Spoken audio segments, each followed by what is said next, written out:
주님의 말씀을 나누도록 하겠습니다.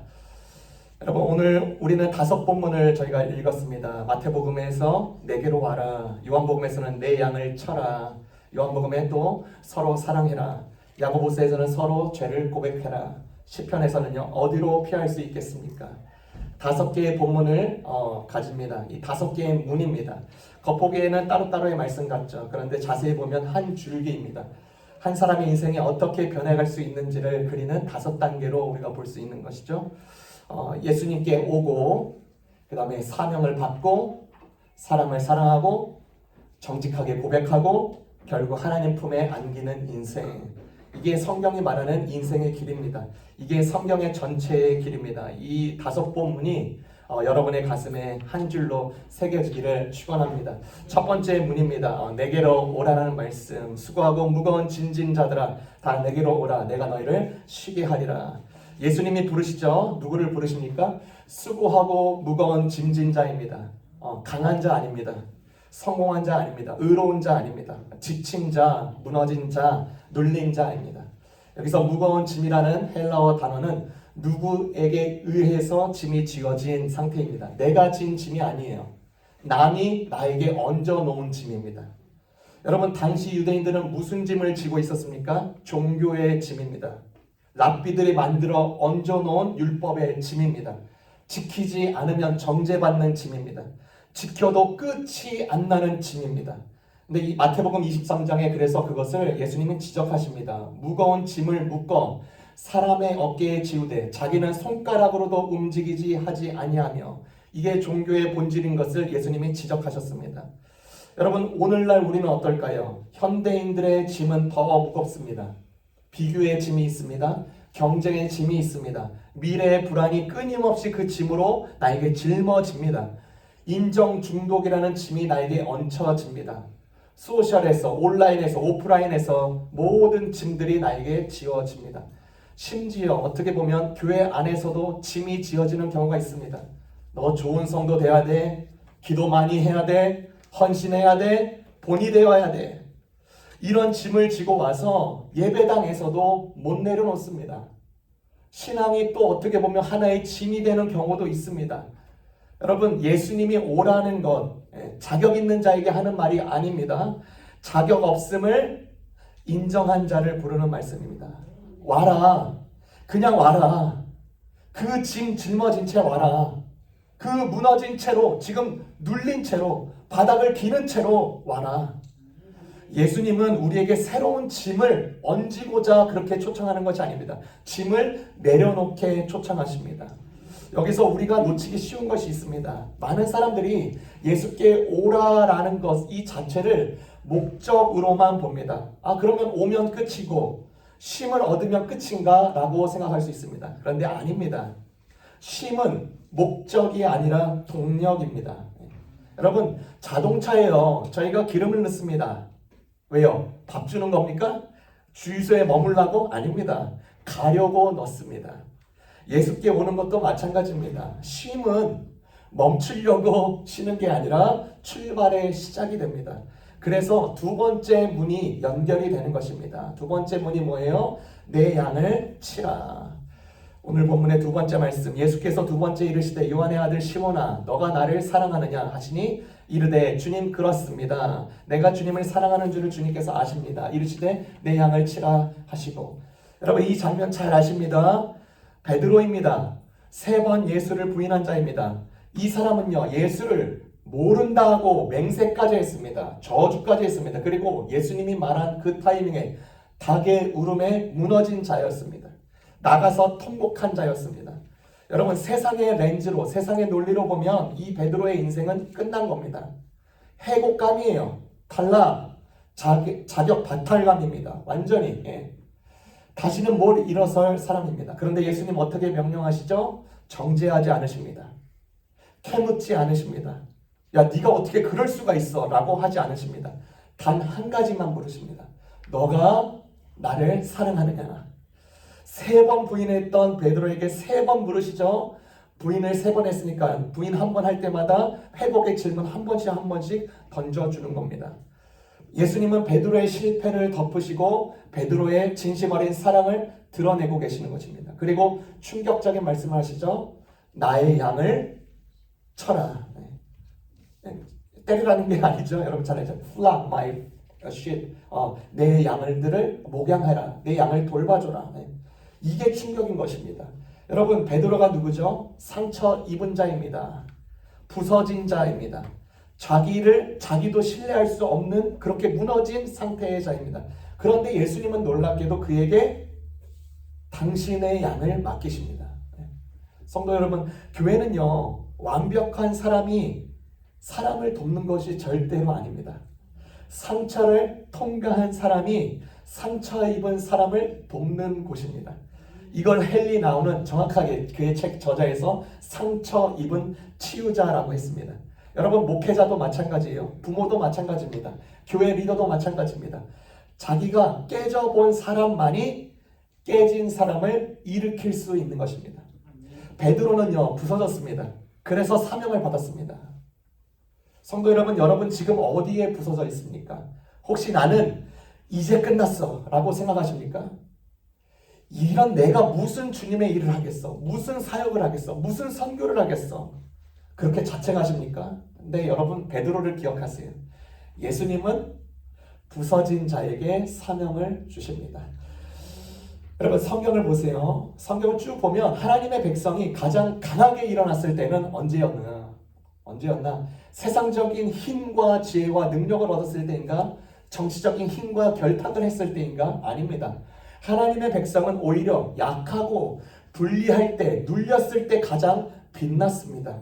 여러분 초대교회를 한번 보세요. 힘도 없었어요. 정치적 지위 아무것도 없었습니다. 연줄 없었습니다. 숫자도 적었습니다. 박해를 받았습니다. 그런데 그 소수가 로마의 전체를 뒤흔듭니다. 언제 그 일이 이루어졌죠? 여러분 잘 아십니다. 그 로마 제국에 역병이 돌 때입니다. 역병이 돌 때. 여러분 로마에 역병이 돌았어요. 그 코로나19 때 그 코로나 정도보다 더 심했습니다. 전 제국에 로마의 역병이 닥쳤습니다. 로마 시민들이 어떻게 했죠? 병이 옮을까봐 두려워서 심지어 가족들을 거리로 다 내팽개쳤습니다.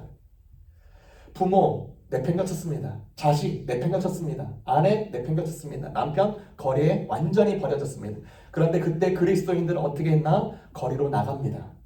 그 버려진 로마 사람들을 그리스도인들이 직접 돌봅니다. 죽음을 당하면서까지 돌봅니다. 그들이 누굽니까? 여러분 그 로마 제국에서 나온 사람들, 그리스도인들을요 적으로 여긴 사람들입니다. 박해하던 사람들입니다. 그런데 그리스도인들은 적의 가족을 품에 안습니다. 많은 그리스도인들이 그 과정에서 병에 옮아서 죽었습니다. 이걸 보고 누가 가장 깜짝 놀랐는가? 그 당시 로마 제국의 율리아누스 황제였습니다. 그가 그렇게 기록한 문구가 있습니다. 역사적으로 그리스도인들이 로마의 빈민과 병자를 로마 시민들보다 더 잘 돌본다. 그는요 이게 너무나 감동적으로 왔지만 또한 크게 위협으로 다가왔다고 그가 자서전에 남겼습니다. 과연 그렇습니다. 3세기 때 박해받는 소수 그리스도인들이 아름다운 이 행동이 결국 로마의 도덕적인 구조를 완전히 변화시킵니다. 여러분 세상의 힘을 얻어서 우리가 세상을 바꾼 적이 단 한 번도 없습니다. 약한 자들의 진심 어린 사랑과 작은 행동들이 세상에 빛이 되어서 바꾸는 것입니다. 베드로가 부서졌기에 사명을 받은 것처럼 교회가 약할 때는요 어떻게 보면 더욱더 절호의 기회가 되고 그때 주님의 강함이 드러날 수 있는 찬스가 된다. 이 문은 또 세 번째 문으로 연결이 됩니다. 세 번째 본문에요. 그렇죠? 이제 나는 너희에게 새 계명을 준다. 서로 사랑하여라. 내가 너희를 사랑한 것 같이 너희도 서로 사랑하여라. 예수님께서 새 계명을 주신대요. 새 계명. 여기서 특이한 점이 있는 거예요. 새 계명이라는 말이 특이한 겁니다. 계명이면 기명이지. 왜 또 새 계명이라고 그래? 여러분 그 기름 아시죠? 기름이면 그냥 진짜 기름이. 근데 참이래요. 참기름. 또 어떤 데는 참기름. 이건 진짜 거듭난 기름. 막 이렇게 말을 합니다. 그러니까 예수님도 이상해 보이잖아요. 그럼 그 전 거 허구라는 거예요. 새 계명이란 말이 이상한 거예요. 레위기 19장에 보면 이미 너의 이웃을 너의 자신같이 사랑하라라고 있습니다. 구약에 있는 이미 말씀입니다. 그런데 예수님께서 새 계명을 말씀하십니다. 왜 새 계명이라고 할까? 세 가지 이유가 있어요. 첫 번째로는 새로운 기준이 있기 때문에 새로운 계명이라는 것입니다. 어떤 기준을 더합니까? 내가 너희를 사랑한 것 같이 새로운 기준이 더해져요. 이거의 기준은 예전의 기준은 율법이었습니다. 이제 율법이 아니라는 것입니다. 십자가라는 것입니다. 두 번째, 새로운 능력이기 때문에 새로운 능력으로만 가능하기 때문에 새로운 계명이라는 것입니다. 인간의 의지와 결심으로 되는 사랑이 아닙니다. 성령 안에서 가능한 사랑이기 때문에 새 계명이다. 그리고 새로운 표지를 드러내기 때문에 35절에 나오죠. 너희가 서로 사랑하면 이로써 모든 사람이 너희가 내 제자인 줄 알리라. 그러니까 사랑이 교회의 신분증이라는 것입니다. 여러분, 이 말씀에서 우리에게 중요한 교훈을 줍니다. 세상은요, 사랑이라는 것을, 우리가 기독교적으로 또 사랑이라는 단어를 똑같이 쓰지만 세상은 사랑을 느낌으로 정의할 때가 많습니다. 마음에 끌리면 사랑이라고 정의합니다. 설레지 않으면 끝난 거야. 그런데 성경의 사랑은 다릅니다. 예수님이 이 말씀을 지금 너희가 세 계명을 주는 너희가 서로 사랑해라 이런 말씀을 언제 주시냐면 예수님께서 세족식 직후에 주십니다. 세족식 여러분 잘 아시죠? 제자들의 발을 다 씻기는 것입니다. 당시 노예들이 하는 일을 직접 그 제자들에게 보여주십니다. 이 세족식을 한 직후에 이 말씀을 하세요. 그들의 선생님이 무릎을 꿇었습니다. 높은 자가 무릎을 꿇어요. 주인이 종의 자세를 취합니다. 하나님이 사람의 발을 씻깁니다. 그리고 말씀하십니다. 내가 너희를 사랑한 것 같이. 즉 예수의 사랑은 그냥 말이 아니라 무릎이라는 걸 보여줍니다. 감정이 아니라 자세라는 것을 보여줍니다. 느낌이 아니라 섬김이다. 여러분, 사랑한다는 말보다 발 씻겨주는 손이 더 어려운 것입니다. 여러분, 집안에서도 보세요. 여보 사랑해 라는 말은요 쉽습니다. 근데 설거지는 어려워요. 자녀에게 사랑한다는 말은 쉽습니다. 그런데 숙제 옆에서 앉아서 도와주면서 2시간 낑낑거리면서 봐주는 건 어렵습니다. 여러분, 성도들 사이에서도 마찬가지입니다. 기도해 드릴게요 라고 말하는 거 쉽습니다. 그런데 진짜로 내가 정한 타임에 일어나서 그 성도의 이름을 불러가면서 기도하는 건 어렵습니다. 근데 예수님의 사랑은 항상 그 어려운 쪽이에요. 여러분, 그 천재적인 작가, 우리 러시아의 그 도예스토옙스키, 카마조로프의 형제들의 아주 저작이죠. 큰 저작에서 그런 말이 나옵니다. 실제 사랑은 꿈속의 사랑보다 두렵다. 이게 무슨 말이냐면 꿈속의 사랑은요 멋있습니다. 여러분 다 꿈을 꿔봤을 때 사랑 이야기 한 번쯤 다 꿈속의 사랑은 멋있어요. 감동적입니다. 나는 인류를 사랑해. 나는 모든 사람을 헌신할 수 있어. 감정으로만 하는 사랑입니다. 그런데 현실의 사랑은 다르죠. 구체적인 한 사람으로 향한 사랑이어야 됩니다. 까칠한 그 사람을 향한 사랑이어야 됩니다. 내 신경을 건드리는 그 사람이어야 됩니다. 나와 의견이 다른 그 사람이어야 됩니다. 꿈속에서는요 인류 다 사랑할 수 있는 거 쉽습니다. 꿈속에서는 다 가능해요. 그런데 내 옆자리 그 한 사람을 사랑한다는 건요 어렵습니다. 도전이 돼요. 여전히 갈등이 됩니다. 성도 여러분, 예수님이 보여주신 사랑은 꿈속의 사랑이 아닙니다. 복잡한 그런데 현실의 사랑인 것입니다. 세리와 함께 식사하신 사랑이었고 창녀에게 발을 씻기신 사랑이었고 배신한 베드로를 다시 부르신 사랑이었습니다. 신념을 버리지 않으면서도 그 신념이 다른 사랑을 품는 그 사랑을 주님이 보여주십니다. 그것이 예수님의 사랑이었어요. 우리가 따라가야 될 본 그 사랑. 메들렌 랭글이라는 작가가 이런 말을 했습니다. 우리는 사람들의 생각을 시끄럽게 지적함으로써가 아니라 도대체 어디서 오는 것인지를 간절히 알고 싶은 만큼 아름다운 빛을 보여줌으로써 사람들을 그리스도께 이끌 수 있습니다. 즉 그리스도인은 세상에 자기가 무엇을 반대하는지를 보여주는 사람이 아닌 것입니다. 세상에 내가 지금 무엇을 추구하고 있는지, 교회가 무엇을 추구하고 있는지 보여주는 사람이고 개인이고 그룹이고 공동체인 것입니다. 이게 차이인 것이에요. 오늘날 많은 그리스도인들이 반대하는 일에 능할 수 있습니다. 반대하는 것. 야, 이거 잘못이야. 이거 죄야. 이렇게 살면 안 돼. 물론 옳은 일일 수 있습니다. 그런데 그게 전부이면 세상은 우리를 다 떠납니다. 세상은 우리에게 오히려 이렇게 묻고 있는 것이에요. 그래서 너희가 추구하고 있는 것이 뭔데? 너희가 그렇게 살아서 어떤 아름다움이 있는데 그 보여지는 게 뭔데? 보여줘. 우리에게 보여줘. 세상은 우리에게 그렇게 묻고 있는 것입니다. 세상은요, 우리의 비판을 듣고 싶어 하지 않아요. 세상은 우리의 참된 빛을 보고 싶어 하는 것입니다. 이 빛을, 아름다운 빛을 보여주는 것이 진정한 사랑인 것입니다. 여러분, 한 가지 실제 이야기를 들려드릴게요. 2016년에 미국 플로리다 올랜도에서 끔찍한 사건이 일어납니다. 한 게이 클럽에서 총기 사건이 크게 일어났습니다. 그 자리에서만 49명이 목숨을 잃습니다. 크게 뉴스가 나왔죠. 미국 전체가 충격에 빠졌습니다. 부상자가 많아서, 너무나도 부상자가 많아서 헌혈하는 사람들이 너무나도 많이 필요했습니다. 근데 헌혈하겠다고 줄 서는 사람들이 매스컴에 많이 떴습니다. 그런데 그날이 주일이었습니다. 주일. 일요일이었습니다. 여러분, 우리가 잘 알고 있는 미국에 치플레이, 햄버거집, 패스트푸드 체인점이 있습니다. 이 회사는요, 그리스도인이 경영하는 회사로 유명합니다. 그래서 일요일에는 직원들이 예배할 수 있도록 일요일에 문을 절대로 열지 않는 회사입니다. 그럼 무슨 일이 있어도 주일에는 다 닫습니다. 그거 어기면 해고돼요. 안 돼요. 그런데 그날 헌혈하겠다고 온 사람들, 그 충격 사건으로 인해서 그 회사, 치플레이 그 주변에 있는 그 회사들이 주일에 문을 엽니다. 왜? 헌혈하러 온 사람들에게 무료로 샌드위치와 음료를 나눠주기 위해서. 직원들이요, 자발적으로 출근해서 음식 만들고 거리로 나가서 그 충격당한 사람들, 헌혈자들에게 무료로 그 일을 합니다. 여러분, 이것을 보면서 우리에게 크게 알려주죠. 그들이 도운 사람 누구예요? 치플레이 사람들이 도운 사람 누굽니까? 그들의 신앙과 가치관이 전혀 다른 사람들이었습니다. 때로는 그들을 모욕하고 욕하고 반대하는 사람들이었습니다. 근데 그들이 주의를 깬 이유가 뭐예요? 더 큰 사랑 때문인 것입니다.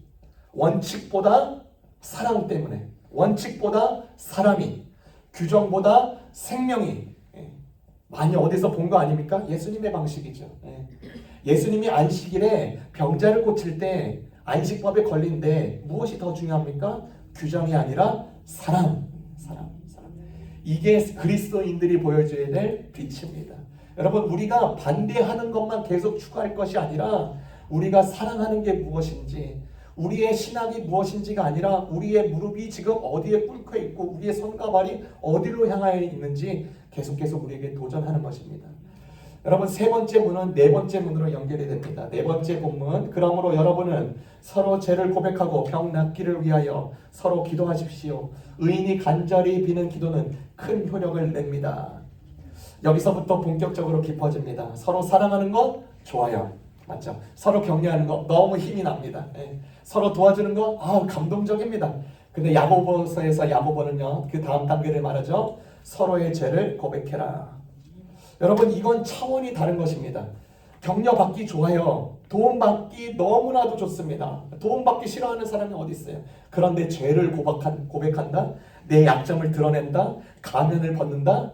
여러분, 이건요 정말 어려운 겁니다. 성경이 말하는 충격적인 진리는 이겁니다. 여러분, 죄가 드러났을 때, 죄가 있을 때 이 죄 자체보다 숨겨진 죄가 사람을 더 죽인다는 사실입니다. 숨겨진 죄가 더 무서운 거예요. 여러분, 사단의 전략이 늘 그렇습니다. 처음에는요 유혹입니다. 그 다음은 죄예요. 그 다음에 진짜 무기는 뭐예요? 숨기는 겁니다. 그래서 아담과 하와는 숨는 겁니다. 숨기면 고립되고 정죄가 들고 절망이 들고 무너집니다. 이게 순서예요. 항상 늘 그게 순서입니다. 사탄은요, 우리가 한 번 넘어지는 거 그거 즐기고자 하는 게 아닙니다. 넘어진 후를 더 중요시 여깁니다. 사단은 혼자 있게 만드는 게 진짜 그의 전략입니다. 왜냐하면 혼자 있는 죄는요, 하나님께 가져오지 않는 죄는, 혼자 있는 죄는요 반드시 자랍니다. 죄의 확산성. 혼자 끌어안는 죄는요 곰습니다. 혼자 묻는 죄는요 결국 우리를 묻어버립니다. 그런데 야고보는요 정반대를 얘기하는 거예요. 복음을 따르는 공동체는 고백과 노출과 창피할 수 있어요. 그런데 하나님 앞에 고백하면서 노출하면서 수용하고 치유하고 회복하는 것, 이것이 순서입니다. 여러분 다윗을 보세요. 다윗이 밧세바라는 남의 여자를 범한 후에 다윗은 1년 가까이 숨깁니다. 시편 32편에 그 고통의 내용이 나옵니다. 시편 32편 3절에 그가 이렇게 말을 해요. 다윗이 내가 입을 열지 아니할 때는 종일 신음함으로 내 뼈가 쇠하였도다. 숨긴 죄가 어떻게 돼요? 내 뼈를 갉아먹고 있더라. 여러분 주변에 누가 뼈가 쑤시는 사람, 물론 나이가 들어서 뼈가 쑤길 수 있어요. 그런데 그가 가진 숨겨진 죄 때문에 그가 뼈가 닳고 있는지 아닌지는 정확히 판단할 필요가 있습니다. 그러다가 나단 선지자 앞에 무너집니다. 다윗이 내가 범죄하였습니다 한마디 합니다. 그게 이제 진짜 시작이에요. 회복은요 진실된 고백에서 시작되는 것입니다. 다윗이 다른 시편에 이렇게 말을 했죠. 51편 17절에 하나님께서 구하시는 제사는 상한 심령이다. 하나님이여 상하고 통회하는 마음을 주께서 멸시하지 아니하십니다. 여기서 통회라는 단어는요 다카라는 단어인데 무슨 뜻이냐면 가루가 되다, 박살나다, 부서지다 라는 뜻입니다. 여러분 하나님은 온전해 보이는 사람, 잘 숨긴 사람, 포장 잘한 사람을 찾는 게 아니라 오히려 하나님은 박살난 사람을 찾으십니다. 하나님은 가루가 된 사람에게 기름을 부어주시는 것입니다. 여러분 우리가 5대 제사를 아십니다. 두 번째 소제를 아시죠? 레위기 2장에 제사가 나오는데 고운 가루로 빻아서 그쵸 드리는 제사입니다. 그 위에 기름을 붓습니다. 그 말은 뭐냐면 박살난 우리의 그 자리에 성령의 기름 부으심을 부으신다는 의미인 것입니다.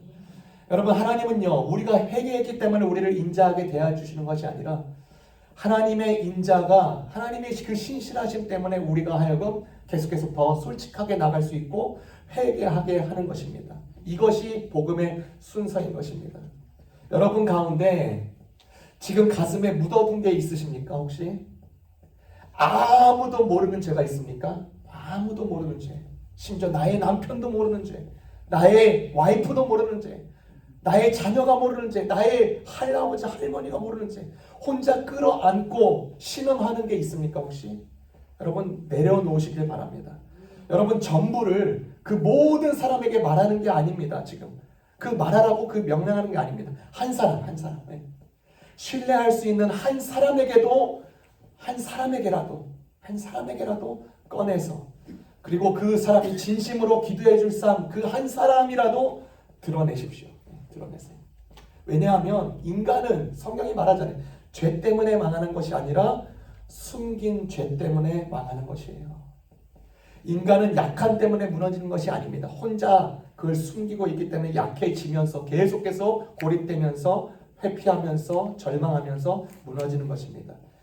따라서 이 교회 공동체는 무엇이 되어야 됩니까? 숨는 곳, 우리 그냥 도파민 그냥 이렇게 터지는 곳 아니죠.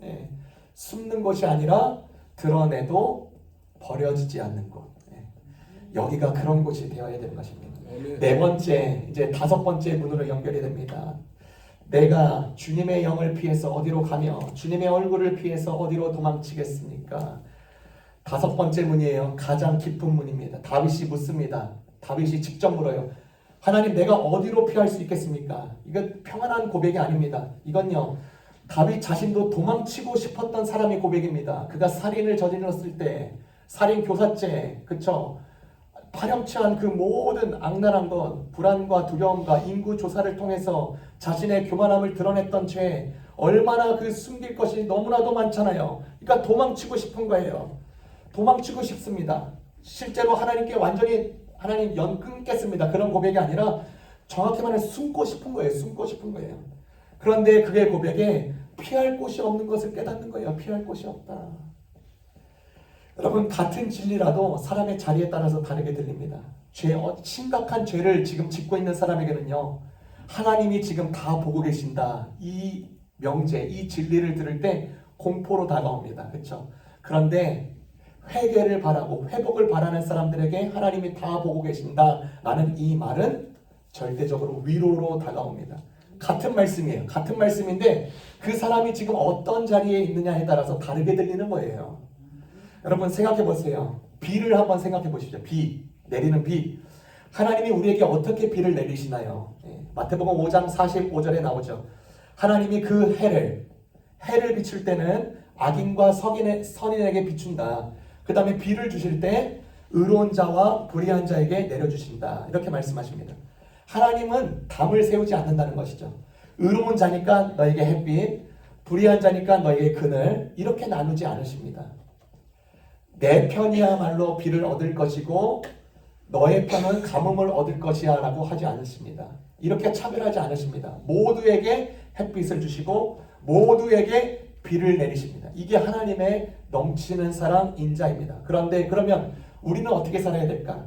하나님마저도 담을 쌓지 않으신다면 우리도 담을 세우지 말아야 됩니다. 내가 아는 사람한테만 친절하고 나와 같은 신앙을 가진 사람에게만 사랑을 보이고 나와 의견이 같은 사람에게만 베풀기를 좋아한다? 이건 하나님의 방식과 너무나도 차이가 있다. 그리스도인들은 자기 편이 아닌 사람들마저도 사랑할 수 있는 용기를 내보고 한번 시도해보고, 그렇죠? 자기를 미워하는 사람도 한번 또 품어보고, 자기를 박해하는 사람들을 위해서 어떻게 하래요? 기도하는 사람. 정말로 말이 안 되는 겁니다. 정말 박해하면 꿀밤이라도 더 줘야죠. 그런데 기도하는 사람. 마태복음 5장 44절에 너희 원수를 사랑하며 너희를 박해하는 자들을 위하여 기도하라. 하나님 기도하면요, 그 사람이 나한테 오히려 막 더 방해하고 더 악랄해지는 경우도 있습니다. 하나님 저 기도했는데 왜 그럽니까? 근데 하나님 그거 기억하시고 여러분에게 그 복을 돌리십니다. 이게 예수님이 보여주신 길이십니다. 여러분, 다윗이 깨달은 것이 이것이에요. 도망쳐도 숨고 싶어도 잡히지 않습니다. 그러나 도망친 그 자리에서 하나님은 다시 만나 주십니다. 여러분, 요나도 마찬가지죠. 어디로 도망갔습니까? 다시스로 도망갑니다. 그런데 물고기 뱃속에서도 하나님이 계셨습니다. 탕자가 어디로 갑니까? 먼 나라로 갑니다. 돼지 우리까지 갑니다. 그런데 아버지가 그곳에서도 기다리고 계십니다. 베드로가 어디까지 갑니까? 대제사장 뜰까지 도망칩니다. 3번 부인합니다. 그런데 그 자리에서 예수님이 돌아보십니다. 그 베드로를. 그의 예수님의 눈 시선이 베드로를 살립니다. 여러분, 성도 여러분 지금 어디로 도망치고 계십니까? 여러분, 누구에게 숨고 싶어 하십니까? 어떤 자리에 여러분의 마음을 묻고 계십니까? 근데 여러분, 오늘 말씀을 잘 들으셔야 됩니다. 그곳에 하나님이 이미 와 계십니다. 숨을 곳이 없어요. 숨을 곳이 없는 것이 진짜 은혜인 것입니다. 하나님, 너무 부담스러워. 이게 아닌 것입니다. 하나님이 그곳에서 함께 하셔서 나를 회복시키시고 나를 기다리시고, 그렇죠? 돌이키시는 그 은혜. 여러분, 5가지의 문을 나눴어요. 첫 번째 문, 그렇죠? 예수님께 와라. 2번째, 사명을 받으라. 3번째, 서로 사랑하라. 4번째, 정직하게 고백해라. 5번째, 어디에도 계신 하나님, 담을 세우지 말아라. 예수님은요, 우리를 혼자 편안하게 살게 하시는 분이 아닙니다. 함께 정직하게 살게 하시는 분이십니다. 심을 얻는 자만이 진짜로 사랑할 수 있고요, 사랑하는 자만이 진짜로 고백할 수 있고요, 고백하는 자만이 진짜로 하나님 앞에 설 수 있는 것입니다. 그리스도인들은 무엇에 반대하는지만 날이 선자들이 아니라 무엇을 추구하는지를 보여주는 사람들입니다. 하나님이 담을 세우지 않으신다면 우리도 담을 세우지 말아야 되고, 이미 만약에 담이 세워졌다면 어떻게든 무너뜨리는 균열을 내고 망치로 한번 깨보고 네가 이기나 한번 해보자, 나는 하나님의 말씀 지킬 거다 하면서 한번 깨보시길 바랍니다. 이 복음이 나를 쉬게 하고 사랑하게 하고 고백하게 하고 다른 사람을 살리게 하는 것입니다. 여러분, 오늘 이 말씀을 들으면서 이 5가지 문에서 어딘가에 멈춰주신 이렇게 계신 분이 있을 것입니다. 어떤 분은 첫 번째 문 앞에 지금 앞에 계실 것입니다. 아직도 예수님께 오지 않은 분이 있을 수 있어요. 짐을 지고 사는 게 너무나도 익숙한 거예요. 남이 나에게 지어진 짐이 이거 당연한 건 아니야 라고 하십니다.